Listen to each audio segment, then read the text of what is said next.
Chers amis, Shabbat Shalom, bonjour. Nous sommes heureux de nous retrouver pour étudier le commentaire de la Torah de la paracha de Pinchas.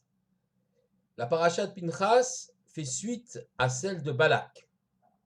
Dans la paracha de Balak, nous avons lu cette fameuse histoire de Balak, le roi de Moab, qui a invité Bilam pour venir maudire les Béné Israël, car Balak a compris que la force des enfants d'Israël n'était pas dans les instruments de guerre, mais dans la parole. Bilam est venu, il a essayé de maudire les Béné Israël, mais l'Éternel s'est emparé de sa bouche et il a donc été obligé d'accorder des brachot et des bénédictions au peuple d'Israël, dont le fameux verset Ma tovu oalecha Yaakov mishkenotecha Israël, quelles sont belles tes tentes Jacob, tes demeures Israël. Bilam voit bien que la force des Béné Israël réside effectivement non seulement dans la parole, dans la fidélité avec l'Éternel, mais aussi dans la force de la famille juive, puisque cette phrase, qu'elles sont belles tes tentes Jacob, tes demeures Israël, fait suite à cette vision extraordinaire que Bilham a en haut de la montagne. Il voit le camp des Béné Israël et il voit que les tentes de chaque famille étaient disposées de telle façon qu'on ne puisse pas voir ce qui se passait d'une tente vers l'autre. L'intimité familiale est donc préservée et c'est cela qui garantit la force du peuple juif, chaque cellule familiale constituant le Ham Israël, le peuple d'Israël uni. Et cette construction d'un peuple lui permet de traverser l'histoire. Alors que Bilam comprend que la seule solution pour mettre en danger, pour déstabiliser le peuple juif, voire le détruire, c'est de détruire la cellule familiale, la pureté des mœurs, le couple. C'est pourquoi Bilam conseille au roi Balak d'envoyer des filles de petite vertu, les filles de Moab, pour séduire les Béné Israël. Ces jeunes filles, usant d'un stratagème, attirent les enfants d'Israël, les hommes. En effet, on constitue une sorte de marché fictif aux portes du camp des Béné Israël, avec vente de différents objets. Les jeunes filles les attirent, puis les intérieurs de la tente. Et au moment où l'homme juif est taraudé par ses passions, la jeune fille dit écoute, je veux bien t'exaucer à condition que tu te prosternes devant cette idole. Elle sort petite statue de sa robe intérieure, du sein de sa robe, et c'est ainsi que les bénis d'Israël sont entraînés vers l'idolâtrie. Le chef de la tribu de Shimon, Zimri ben Salou, prend même Cosbi Batsour, une princesse moabite, et demande à Moshe, à Moïse, est-ce qu'elle est permise ou interdite? Moïse répond, elle est interdite, bien sûr. Et à ce moment-là, Shimon, le prince de la tribu de Shimon, lui dit, mais toi, Tzipora, ta femme, qui te l'a permise? Elle était non-juive aussi, en omettant bien sûr le fait que Tzipora a adhéré au judaïsme, s'est converti. Moshe ne sait quoi faire, ne sait quoi dire. C'est à ce moment-là que Pinchas intervient. Une épidémie a commencé à frapper, conséquence du courroux divin a commencé à frapper le camp des Béné Israël. Pinchas se saisit d'une lance et transperce Zimri ben Salou et Cosbi Batsour d'un seul trait, arrêtant l'épidémie et finalement mettant fin à cette rébellion, à cette révolte et à cette dérive catastrophique du peuple d'Israël. Évidemment, ce geste violent n'est pas à reproduire, c'est quelque chose qui n'est pas exemplaire dans le sens qu'il faut le reproduire, mais qui est exemplaire dans le sens où il faut le remettre dans son contexte historique, dans son époque et dans le moment extraordinaire et terrible que vivaient les Béné Israël. Alors, la Sidra de Pinchas commence ainsi de la façon suivante. Pinchas ben Elazar ben Aaron à Cohen, Pinchas fils d'Elazar, fils de Aaron à Cohen, Eshivet Hamati, a permis de calmer ma colère, donc la colère de Dieu, Bekano et Kinati betocham, en réalisant ma vengeance, ou ma justice plutôt, il faut traduire comme cela, à l'intérieur des Béné Israël, par ce geste extrêmement fort. Il a sauvé le peuple d'Israël en sauvant l'adhésion que le peuple d'Israël avait avec l'Éternel et en écartant évidemment tout désir d'idolâtrie et d'Avodazara, donc d'idolâtrie. un peu plus loin, le pasuk dit, le verset dit, la reine est morte, ineni notello et beriti shalom, et voici que je lui donne l'alliance de paix. Alors déjà, évidemment, c'est un petit peu curieux, euh, cette alliance de paix, alors que c'est un acte de guerre. Et puis le verset se termine, Vaïtalo uzaru acharav brit keunat olam, il y aura pour lui et sa descendance après une alliance de prêtrise, brit keunat olam, perpétuelle. On peut se poser la question, c'est quoi cette fin de verset? Il s'agit de la récompense attribuée à Pinchas, c'est-à-dire que ses descendants seront des Kohanim. Alors, ben, évidemment, puisqu'il est fils de Kohen, donc forcément ses descendants seront des Kohanim. Oui, sauf qu'à ce moment-là, Pinchas était déjà né lorsque Dieu a accordé la Keuna à Aaron et à ses fils et à la descendance à venir. Pinchas étant déjà né, il n'était pas inclus dans cette descendance qui devenait automatiquement des Kohanim, des prêtres. C'est pourquoi ici, Dieu le lui accorde en tant que récompense. Alors évidemment, on est interpellé par le fait que on lui accorde une telle récompense, puisque la Keuna, c'est la recherche, le Kohen recherche la paix. Et puis évidemment, on est encore plus interpellé par le fait que Dieu lui dit la reine ineni notenlo et beriti shalom. Voici, je lui donne une alliance de paix. Une alliance de paix après un acte de guerre. On peut lui dire, je donne la victoire, je donne la gloire, mais pourquoi ici la paix? Alors, pour essayer de comprendre en quoi le geste de Pinchas, qui est un acte de violence, évidemment, va amener par la suite à la paix, il nous faut regarder le mot shalom de façon plus particulière. Lorsqu'on observe le mot shalom dans le Sefer Torah, on s'aperçoit que le vav du mot shalom, donc c'est écrit shin lamed vav mem sofi, donc le vam, pardon, du mot shalom, est un vav qui est coupé. Il est coupé, séparé en deux. Il y a un blanc dans le vav. Le vav n'est pas entier.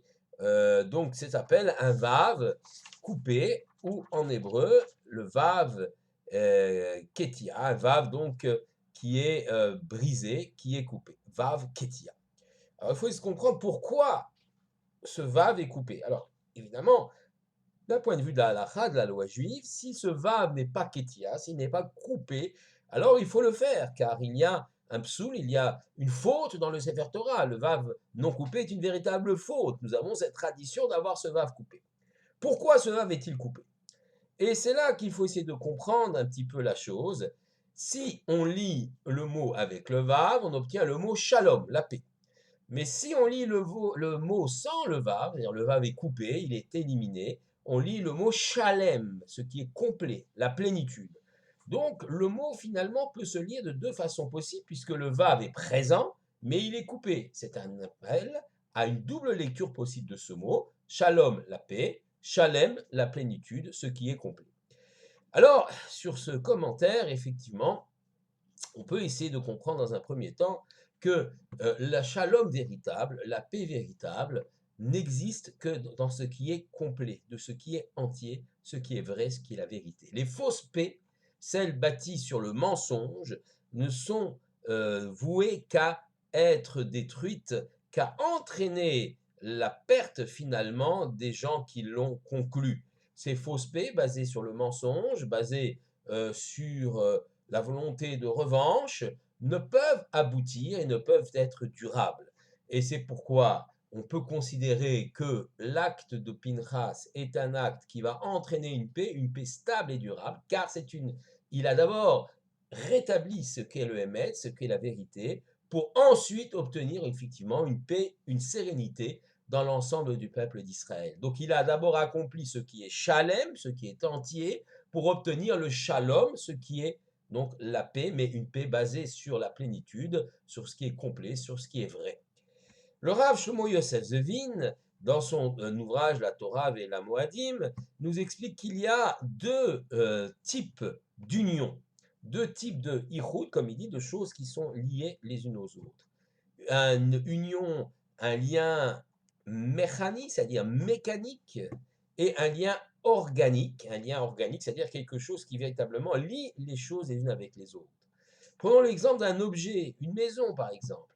Une maison, elle a 4 murs et s'il n'y a rien à l'intérieur, eh bien ce n'est qu'un ensemble mécanique, un lien entre les différents objets qui fait que ils sont ici ensemble par volonté ou par le hasard. Par contre, le lien organique est lui beaucoup plus fort.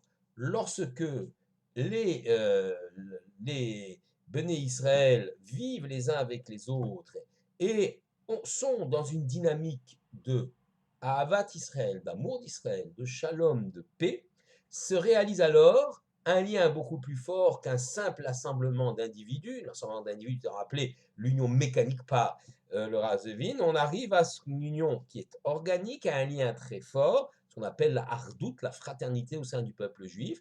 Et chaque juif souffre alors du malheur de l'autre, ou chaque juif se sent proche de l'autre pour l'aider. On retrouve le même type de lien fort à l'intérieur même du corps humain. Un individu, un corps qui est mort, par exemple, il contient tous les éléments, mais il n'y a plus aucun lien entre eux. Alors que le corps qui est vivant, l'être humain vivant, l'âme, la neshama, est le facteur qui unit les éléments aussi disparates qui sont présents dans le corps humain, les différents organes, les os, les muscles, et tout cela forme un ensemble, une union extrêmement harmonieuse qui relève effectivement, comme on nous dit, de la shlemut, de la plénitude. D'ailleurs, au moment de la destruction du temple de Jérusalem, lequel temple de Jérusalem est parfois appelé, petite parenthèse, Soukat Shalom, donc une souka, un abri de paix, et parfois également appelé Soukat Shalem, une demeure qui est, elle, pleine, complète, une demeure de vérité. Ce sont les deux éléments qu'il nous faut. Comme ce fameux shalom avec le vav coupé, on a à la fois shalom, la paix, à la fois la shlemut, shalem, la plénitude. Lorsque le Beth Amikdash se vide de son contenu, comprenez, les gens ne sont plus sincères, n'apportent plus des corbanotes pour Hachem, ou le font en ayant des arrière-pensées, et en pratiquant toutes sortes de vices et de choses qu'interdit la Torah, à ce moment-là, le temple de Jérusalem n'est plus qu'une coquille vide, ce n'est plus qu'un assemblage mécanique de murs. Le dénominateur commun qui fait tenir ce temple, lui, a disparu. Et d'ailleurs, on nous dit donc, à propos donc, de la destruction du temple de Jérusalem, dans le psaume Aïn Tet, le psaume 79, au verset 1, Mizmor le Asaph, chant pour Asaph, Elohim, Dieu, Baou Goïm benachalatecha, les nations sont venues dans ton héritage, comprenez, les nations ont envahi Jérusalem, ont envahi le temple de Jérusalem, l'ont pris. Et l'Agmara pose la question et elle demande, comment Kinot, pardon, Mizmor, un chant d'allégresse, kina mibaye. On aurait besoin d'un chant de lamentation. Le mot kina est un chant de lamentation. Alors, la Talmud répond, Ela shafach hakadosh baruch hu hamato ala eitzim ve'ala vanim. Dieu a déversé sa colère sur les pierres et sur le bois, comme nous dit le Midrash sur Eicha. En d'autres termes, l'Éternel savait, voyait que le Beth Amikdash devait être détruit, car il n'était plus qu'une coquille vide, il n'y avait plus ce lien fort organique entre les peuples juifs et son temple. Par contre, par conséquent, le temple n'était qu'une coquille vide qui aurait disparu de toute manière. Et ce sont effectivement les envahisseurs babyloniens, puis romains, beaucoup plus tard pour le deuxième temple, qui ont fait tomber ce temple, qui l'ont fait s'écrouler comme un château de cartes. Et on se réjouit un petit peu en disant Mizmor plutôt que Kina, chant d'allégresse plutôt que lamentation, car la colère de Dieu s'est détournée du peuple juif, bien qu'il y ait eu quand même plusieurs dizaines de milliers de morts dans les différentes batailles et dans le siège de Jérusalem, mais tout de même sa colère s'est détournée, car le peuple juif n'a pas été exterminé alors qu'il le méritait, eu égard à toutes les mauvaises actions, à la perversion des mœurs, à la haine gratuite, à tout ce qui avait taraudé le peuple juif à l'époque. Eh bien, l'Éternel a détourné sa colère sur les pierres et le bois du temple de Jérusalem, prenant un peu en gage ce temple de Jérusalem, en épargnant le peuple juif qui constitue son histoire. Eh bien, revenons donc effectivement à Pinchas et au geste de Pinchas. On comprend maintenant un peu mieux le geste de Pinchas grâce à ce vav coupé, le vav ketia. Pinchas arrive au shalom, arrive à la paix, par son geste qui peut apparaître et apparaît tout à fait comme violent, parce que c'est un geste de vérité. C'est un geste qui sauve le peuple juif. On a dit, une paix, un shalom ne peut être basé sur l'hypocrisie. Ce geste va entraîner le renforcement des liens extrêmement forts au sein du peuple juif. Il va renforcer la hardoute et le shalom, la paix pour le peuple juif, eh bien, va être basé sur le shalem, la shlemut, la plénitude, le fait que chacun est conscient que son existence, il la doit à son Créateur, et chacun est conscient que son destin est lié à jamais au destin de tous les autres juifs de son peuple.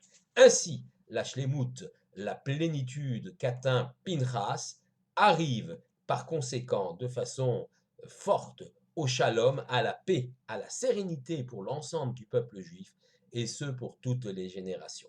Shabbat shalom à tous.